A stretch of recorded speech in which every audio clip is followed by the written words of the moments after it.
Hello everyone. आज हम अपना जो है एक नया सब्जेक्ट स्टार्ट करते हैं, इनकम टैक्स BCOC 136। इससे पहले मैं आपको एक दूसरा सब्जेक्ट करा चुका हूँ, BCOC 135। ठीक है, कंपनी लॉ कराया था मैं इससे पहले। आप देख लेना, इसी चैनल पे आपको एक वीडियो मिल जाएगी कंपनी लॉ BCOC 135 की। तो ये BCom सेकेंड ईयर का सब्जेक्ट है, इनकम टैक्स। आपके पास ये सब्जेक्ट होगा, आप अपने सिलेबस में देख लेना। तो जितने भी स्टूडेंट हैं, इग्नू के स्टूडेंट्स बीकॉम सेकेंड ईयर के हैं, उनके लिए तो है इंपॉर्टेंट। इसके अलावा अपने इस वीडियो को लाइक करके अपने फ्रेंड्स को भी शेयर कर दीजिएगा। मैं पहले बोल रहा हूँ क्योंकि आप ये सब काम करते नहीं हो। चलो हम बात करते हैं इनकम टैक्स की। तो इसमें हम यूनिट 1 देख रहे हैं। इसमें हम आज फर्स्ट वीडियो है इसकी, इस वाले सब्जेक्ट की, तो हम इस पर थोड़ा सा डिटेल में समझेंगे कि इनकम टैक्स क्या होता है, प्रीवियस ईयर्स क्या होता है। देखो ये है प्रीवियस ईयर्स। तो प्रीवियस ईयर्स क्या होता है? प्रीवियस ईयर्स बेसिकली हम हमेशा इनकम अपनी नेक्स्ट ईयर में देते हैं, प्रीवियस ईयर की इनकम देते हैं नेक्स्ट ईयर में। फॉर एग्जांपल जैसे कि हम जब कभी किसी बस में ट्रैवल करते हैं तो हम एक फेयर देते हैं किसी ट्रैवल का, लेकिन हम वो एडवांस में देते हैं मोस्टली केस में। लेकिन हम इनकम टैक्स कैसे पे करते हैं? पूरी साल की इनकम पूरी साल हम अर्न करते हैं, फिर नेक्स्ट ईयर में उसको हम पे करते हैं। एग्जांपल अगर हम बात करूं 2022 2023, तो 2022-23 यानी कि 1 अप्रैल 2022 से लेकर 31 मार्च 2023 तक जितनी भी इनकम अर्न करी होगी वो मुझे अब पे करनी है। 1 अप्रैल से लेकर के 30 जुलाई इसकी लास्ट डेट होती है, 30 जुलाई तक मुझे वो पे करनी है। यानी कि पिछले साल मैंने कितना कमाया वो मुझे इस साल पे करना है। और किस हिसाब से करना है, हिसाब कैसे कैलकुलेशन करनी है, वो वही हम यहाँ पे इस वाले सब्जेक्ट में पढ़ने वाले हैं कि कैसी वो कैलकुलेशन वगैरह होती है, कौन वो पर्सन होते हैं, कौन वो असेसी होती है, प्रीवियस क्या होता है, असेसी पर्सन वगैरह सारी डेफिनेशन क्या होती है, वो सब कुछ इसमें हम इस वाले सब्जेक्ट में पढ़ने वाले हैं। जो भी आपके डाउट्स होंगे, income tax law and practice, इसीलिए सब्जेक्ट का नाम ही यही है। ठीक है, तो और फिर ये फिनेंस एक्ट क्या होता है वो भी बहुत इंपॉर्टेंट है। जैसे कि अभी हर साल बजट आया है, तो बजट में finance act, government Indian parliament act से जो हमारे फाइनेंस मिनिस्टर होते हैं वो पास करते हैं। और हर साल फिनेंस एक्ट आता है नया, और वो बताता है कि हमारे टैक्सेशन के रूल्स को बताता है। वैसे तो वो डायरेक्ट टैक्स, इनडायरेक्ट टैक्स, पता है ना आपको इनडायरेक्ट टैक्सेस क्या होते हैं? GST, इससे पहले वैट, एक्साइज ड्यूटी वगैरह लगती थी। ठीक है, तो ये सारे क्या लगते थे? हमारे इनडायरेक्ट टैक्स लगते थे। और जो इनकम है वो हमारा क्या डायरेक्ट टैक्स है, जो हमें हमारे पर्टिकुलर हमारे ऊपर लगता है, यानी कि जो इनकम अर्न करता है उसी के ऊपर लगता है। ठीक है, जिसका बर्डन शिफ्ट नहीं किया जा सकता उसको बोलते हैं इनकम टैक्स, यानी कि डायरेक्ट टैक्स। और इनडायरेक्ट टैक्स जैसे GST, वैट, एक्साइज ड्यूटी और भी बहुत सारे टैक्सेस होते हैं जो इनडायरेक्ट टैक्सेस में आते हैं। ठीक है, तो हम ये सारा चीज आज टैक्सेशन से रिलेटेड, लेकिन इनडायरेक्ट टैक्स नहीं पढ़ेंगे। हम डायरेक्ट टैक्स को बोलते हैं DT, डायरेक्ट टैक्स, और वो है हमारा इनकम टैक्स। अब इसमें हम पढ़ने वाले हैं DT।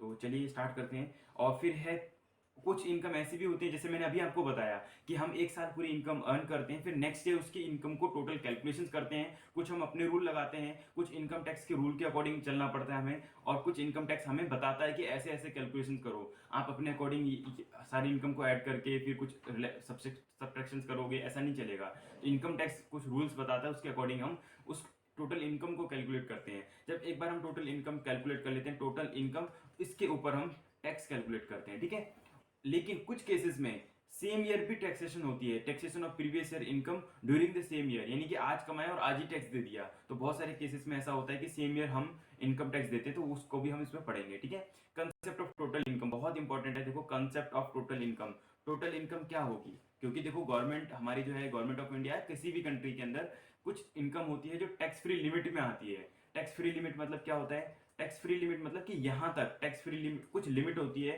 कि आप अगर साल के अंदर 1 लाख कमाते हो, साल में 2 लाख, 2.5 लाख, अभी जो है 250 है, तो 2,50,000 कितना होता है? 2,50,000। इसका मतलब ये क्या है? अगर आप इसके इस यहां तक या इससे कम आप इनकम अर्न कर रहे हो तो you are not liable for payment of income tax. आपको इसके ऊपर कोई भी टैक्स पेमेंट करने के लिए लायबल नहीं हो।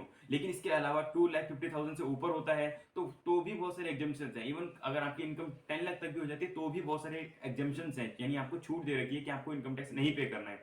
तो बहुत सारे उसमें हमें क्लॉज हैं, लॉज वगैरह पढ़ने पड़ेंगे, प्रोविजंस पढ़ने होंगे, वुमेन्स के लिए, मेंस के लिए, सीनियर सिटीजन के लिए, तो वो सारे हमें इसमें पढ़ने पड़ेंगे। ठीक है, तो वही सब टॉपिक को लेके आज मैं आया हूँ आपके सामने। और मैंने पहले ही बोल दिया था कि इस वीडियो को लाइक, शेयर, सब्सक्राइब वगैरह कमेंट जो करना है वो सब कर दीजिएगा। ठीक है, डेफिनेशन ऑफ इनकम, इनकम की अब हम बात करेंगे। तो इनकम इस सब्जेक्ट में देखो, इनकम टैक्स में कोई इनकम की डेफिनेशन नहीं बताई उन्होंने कि इनकम ये होगा। इन्होंने ये कह दिया कि ये सारी चीजें इंक्लूड होंगी और फ्यूचर में भी कोई चीज आएगी तो उसको भी हम इनकम मान लेंगे। मतलब क्या हुआ? ये ओपन माइंडेड है। ओपन माइंड मतलब ये होता है, अगर मान लो ये पहले से कह देते कि भाई डिविडेंड, सैलरी, रॉयल्टी, रेंट हो गया, और भी जो प्रॉफिट वगैरह हो गया, कैपिटल गेन हो गया, इनकम फ्रॉम अदर सोर्स, है ना, ये सारे अगर ये लिमिट कर देते तो फिर आप सिर्फ इसकी इनकम आती, फिर कोई नया सोर्स आता तो उस पर इनकम नहीं लगती, इनकम उस पर टैक्स नहीं लगता। लेकिन आपको तो पता है कि इनकम के सोर्सेज आए दिन बदलते जा रहे हैं, बहुत सारे तरीकों से लोग इनकम अर्न कर रहे हैं, कितने सारे तरीके हैं जो इनकम अर्न करने के। तो सोचो कि जितने मैनी वेज होंगे, तो इनकम इन्होंने जो है अपने 7 हेड्स बनाए, 5 हेड्स बनाए हुए हैं और 7 पर्सन और कुछ कैटेगराइज कर रखा है। लेकिन जितनी भी इनकम होगी हम सबको कंसिडर करने की पूरी कोशिश की है। वो नया फ्यूचर में मान लो कोई नया इनकम, नए तरीके से कोई इनकम जनरेट होती है तो उसको भी इसमें कंसिडर किया जाएगा और उसके ऊपर भी टैक्स लगाया जाएगा। ठीक है, तो इसमें क्या बताया गया, इंक्लूजन ऑफ सर्टेन आइटम्स। तो यहाँ पे सेक्शन 2 सबसेक्शन 24 में इनकम की डेफिनेशन ना बता के सर्टेन आइटम्स बताएंगे जिसको हम इनकम टैक्स में कंसिडर करेंगे। वो मैं आपको बता देता हूँ। डेफिनेशन ऑफ इनकम में, कंसेप्ट ऑफ इनकम में जाकर के ये सारे से profit and gains, dividend, income from voluntary contribution receive from following, नीचे चैरिटेबल कुछ होता है ना, वॉलंटरी कंट्रीब्यूशन से हमें मिलता है, यूनिवर्सिटी, और भी कुछ चीज़ें हैं जैसे कि कैपिटल गेन हुआ है। तो कैपिटल गेन मान लो 10 लाख का आपने कोई बिल्डिंग प्रॉपर्टी खरीदी, उसको 15 लाख में बेची, 15,000 या 15 लाख में, तो कुछ डिफरेंस जो आया, यानी कि उस पर कुछ आपको ज़्यादा प्रॉफिट हो गया तो उस पर कैपिटल गेन लगता है। ठीक है, कितने परसेंट से लगता है, कितनी हमें एग्जेम्पशन मिलेगी, इसमें 2 लाख 50 लाख की जो टैक्स फ्री लिमिट है वो उसमें लगेगी नहीं लगेगी, सारी चीज़ हमें इनकम टैक्स में पढ़ने वाले हैं। तो थ्योरेटिकल क्वेश्चन भी इसमें मैं करवाऊंगा और आपको प्रैक्टिकल क्वेश्चन भी करवाऊंगा। और मैंने आपके 3-4 question paper, previous question paper देखे तो मुझे पता चला कि प्रैक्टिकल के साथ साथ थ्योरेटिकल क्वेश्चन भी बहुत इंपॉर्टेंट है। तो वही दोनों ही को ही ब्लेंड करेंगे, अच्छे से दोनों को मिक्स करके बैलेंस करके पढ़ेंगे हम। Refund of excise duty, balance charge क्या होता है, देखो any interest, salary, bonus, commission and other remuneration receive by partner of firm. तो किसी फर्म से पार्टनर्स को अगर मिलता है, क्या मिलता है, बोनस मिलता है, सैलरी मिलती है, इनकम मिलता है, तो सारी चीजों पे ऊपर हम इनकम टैक्स डिवाइड करेंगे। तो ये सारी चीजें आ गई। ठीक है, बेसिक प्रिंसिपल हम पढ़ने वाले हैं। It has been mention that very outset of the act does not define the concept of income. तो जैसे इन्होंने कहा कि इनकम को डिफाइन नहीं किया, अगर ये डिफाइन करते तो ये रिस्ट्रिक्ट हो जाते, वहीं तक इन्होंने डिफाइन नहीं किया। इन्होंने कहा सभी इनकम है, जितनी है सब इनकम है, सब इनकम है, सबके ऊपर टैक्स लगाएंगे हम।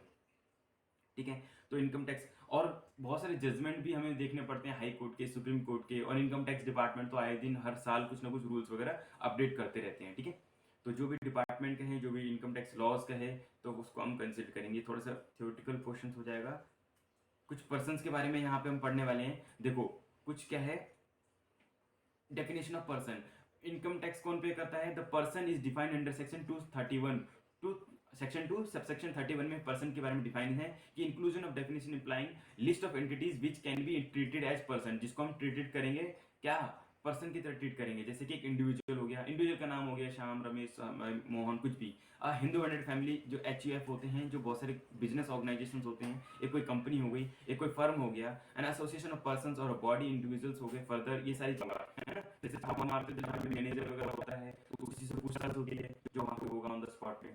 Every person to whom refund of income tax is due. तो बहुत से केस में इनकम टैक्स रिफंड भी ड्यू होती है, तो उसको भी हम असेसी बोलेंगे। ये असेसी की डेफिनेशन है। असेसी की डेफिनेशन में क्या हुआ, यानी जो भी पर्सन जो इनकम टैक्स पे करने के लायबल है in the I of income tax officers, या फिर ऐसे केस में जो असेसेबल हो किसी और दूसरे पर्सन के केस में भी, या फिर जो जिसको इनकम टैक्स रिफंड लेना है, या फिर जिसको रिफंड बनता है, जिसका ड्यू बनता है। बहुत सारे केसेस में क्या होता है, इनकम टैक्स पे पहले से कुछ एडवांस इनकम ले ली जाती है। ठीक है, तो ऐसे केस में उसका रिफंड बनता है, तो वो हम बात करेंगे इसमें। तो वो भी क्या होगा, कंसिडर किया जाएगा, उस पर्सन को भी असेसी पर्सन ट्रीट किया जाएगा। ठीक है, एवरी पर्सन, सुना है आपने, जैसे रेंट में एग्जांपल दे देता हूँ यहाँ पे कि वूम पर्सन इनकम टैक्स बिना दिए कब ये बनता है, तो TDS आपने सुना होगा। TDS बहुत सारे केस में TDS डिडक्ट होता है, तो उस केस में हम पर्सन को बाद में उस टैक्स जो TDS कटा था उसका रिफंड लेना होता है, उस केस में उसको हम बोलते हैं असेसी बोलते हैं। ठीक है, every person who is deemed to be an assessee under an act, मतलब इस एक्ट में किसी भी पर्सन को अगर ट्रीट किया जाता है असेसी, तो भी उसको हम असेसी बोलेंगे। तो सारे पर्सन में उसकी डेफिनेशन है कि किस किस को हम असेसी ट्रीट करेंगे। Every person who is deemed to be an assessee in default under any provision of this act, यानी किसी और केस में भी अगर assessee in default, assessee in default का मतलब क्या होता है, जिसको टैक्स पे तो करना था लेकिन अभी तक वो डिफॉल्ट में है, यानी अभी तक उसने टैक्स पे नहीं किया है, तो भी हम उसको क्या बोलेंगे, असेसी बोलेंगे। N assessee in default in person. अब देखो असेसी इन डिफॉल्ट को पूरा डिफाइन किया उन्होंने, who is liable to deduct tax at source but does not do so, मतलब वही TDS की बात कर रहे हैं, tax deduct at source TDS।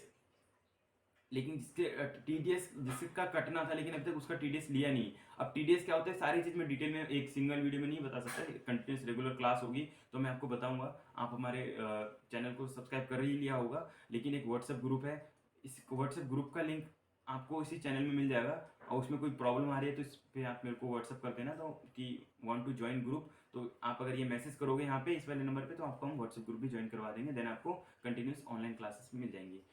वो deduct the tax but does not पे, जैसे बहुत सारे केसेस में होता है टैक्स डिडक्ट तो कर लिया है ना, जैसे हमारा वैट वगैरह कलेक्ट कर तो कर लिया लेकिन हमने पे नहीं किया, तो ऐसी इनकम में भी टीडीएस कलेक्ट तो कर लिया लेकिन हमने गवर्नमेंट को जमा नहीं किया, तो उस केस में भी हम एसएससी इन डिफॉल्ट कहलाएंगे। क्या बोलेंगे? Assessee in default. तो और भी चीज़ें हम इसमें पढ़नी है। आप permanent account number, pan account तो आप लोग सबके पास होगा, आप में से काफ़ी लोग हैं जो कुछ एक्टिविटी करते हो और तो वहाँ पे आपको पैन कार्ड की रिक्वायरमेंट होती है।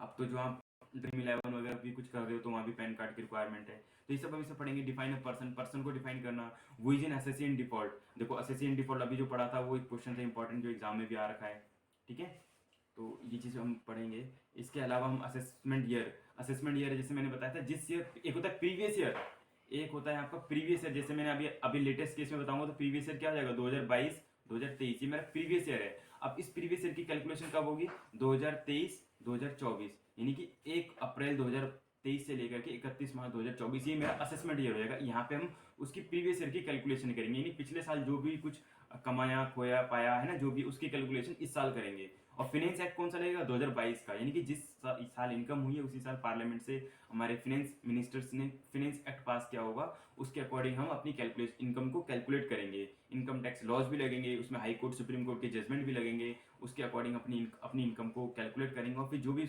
अपनी इनकम पे टैक्स बनता होगा उसके लिए हम लायबल होंगे, रिस्पॉन्सिबल होंगे, वो हमारी लाइबिलिटी है, वो हमें गवर्नमेंट को तुरंत पे करना है, यानी कि 30 जुलाई तक या जो भी डेट दे रखी है। प्रीवियस ईयर के बारे में बात करेंगे। चलिए अभी हम क्लास को यहीं तक रखते हैं, देन आपके रिस्पॉन्स पे हम बाकी वन बाय वन सारे सब्जेक्ट, नॉट ओनली दिस, इसके अलावा जो भी सब्जेक्ट होंगे उन सबकी सब्जेक्ट के साथ वन बाय वन वीडियोज आएंगी और पूरी अच्छे से प्लेलिस्ट बनेगी, चाहे वो आपका कंपनी लॉ हो, इनकम टैक्स हो, कॉर्पोरेट अकाउंट हो, और आपकी बिजनेस मैथमेटिक्स एंड स्टैटिक्स का सब्जेक्ट हो, है ना, फ्रेंच अकाउंटिंग हो, या फिर आपका बिजनेस लॉ हो, तो जितने भी सब्जेक्ट हैं हम सबके ऊपर लेक्चर्स लाने वाले हैं। लेक्चर्स आपको अगर ऑनलाइन लेना है तो मैंने व्हाट्सएप नंबर आपको बता ही दिया है, और चैनल के डिस्क्रिप्शन में भी आपको मिल जाएगा, चैनल के डिस्क्रिप्शन में व्हाट्सएप ग्रुप मिल जाएगा, तो उसको भी आप ज्वाइन कर लीजिएगा। देन आपके रिस्पॉन्स पे हम इस क्लास को बहुत ज़्यादा और ज़्यादा सिलेबस को कंटेंट, क्योंकि ये सारी जो सब्जेक्ट है ये आपका 1 मंथ, अगर आपका जून 2023 में एग्ज़ाम है तो आज 26 अप्रैल हो गया है, 26 अप्रैल से लेके ज़्यादा टाइम है नहीं, तो अब आप अपने अकॉर्डिंग देख लो कि कैसे करना है, लेकिन हमारी भी पूरी कोशिश रहेगी कि आपके रिस्पॉन्स पे, अब आपको रिस्पॉन्स क्या है कि इस वीडियो को ज़्यादा से ज़्यादा अपने फ्रेंड्स तक शेयर करो ताकि उनको पता लगे कि यहाँ पे बीकॉम सेकेंड ईयर की क्लासेस हो रही हैं, तो फिर हम उनके अकॉर्डिंग ही फिर सारे लेक्चर्स को अपलोड करेंगे। नॉट ओनली अपलोड, हमको लाइव क्लास में लाइव डाउट भी देंगे, ठीक है। थैंक यू सो मच अभी के लिए।